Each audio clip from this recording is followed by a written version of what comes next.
Ya Lake Oil Group ni miongoni mwa kampuni inayomilikiwa na Mtanzania mzawa ilikumbwa na athari hasi, kwani vurugu hizo zilisababisha kuharibiwa na hata kuchomwa moto kwa baadhi ya rasilimali zake.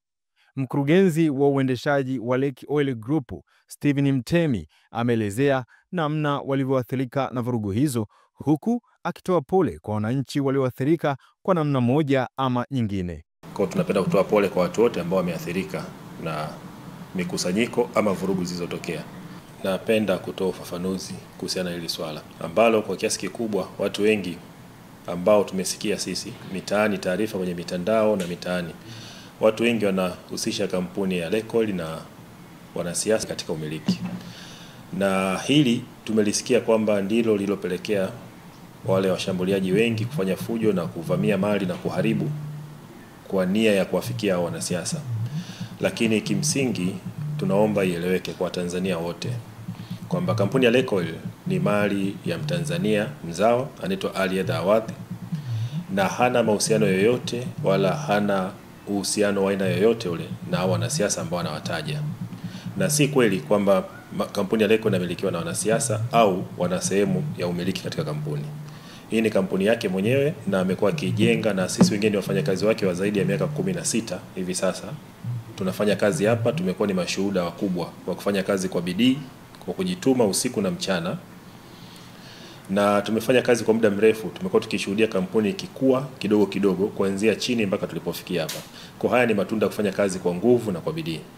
Kwa hiyo tunawasihi wananchi wanapokuwa wanadai haki zao ambazo sisi hatuwezi kuingilia kwa namna ambavyo wanaifanya, lakini sio haki kuhukumu ama kuharibu mali za kampuni ya Lake Oil kwa kutegemea kwamba ama kwa kuamini kwamba ni mali za wanasiasa. Sio haki. Hawatutendei haki, hasa sisi ambao ni wafanyakazi ambao tunafanya kazi kwenye kampuni kwa muda mrefu na tuna mchango wetu mkubwa, na mpaka sasa kampuni yetu inafanya kazi zaidi ya 8,000 ambapo asilimia kubwa ni Watanzania.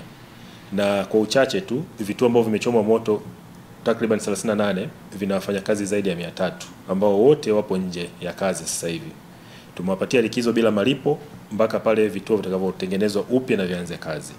Kwa hiyo madhara ya kuhusisha siasa na biashara ya mtu ambaye ameijenga kwa mapenzi yake, kwa uzalendo, kwa faida ya nchi yake na wananchi pia, kwa kutoa ajira nyingi kwa vijana, sio sawa sawa kwenda kuchoma kwa kuhusisha na umiliki wake na wanasiasa. Kwa tunaendelea kutoa wito. Tunaomba imani hiyo isiwepo, kwa sababu hakuna ukweli wa aina yoyote ile.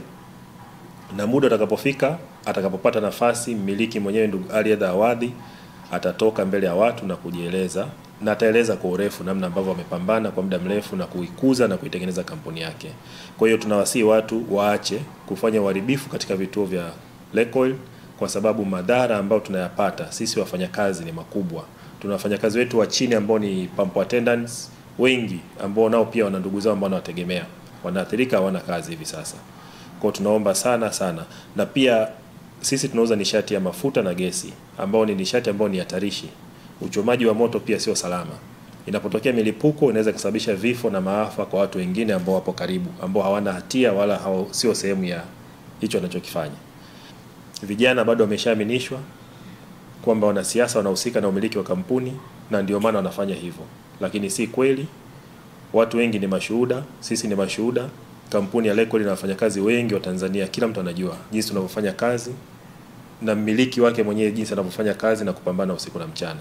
Lakini pia tunaomba sana taarifa hii ifike kwa watu wengi kwamba sisi ni Watanzania, tunafanya biashara kihalali na wafanyakazi wengi ambao ni Watanzania wanafaidika na uwepo wa kampuni hii.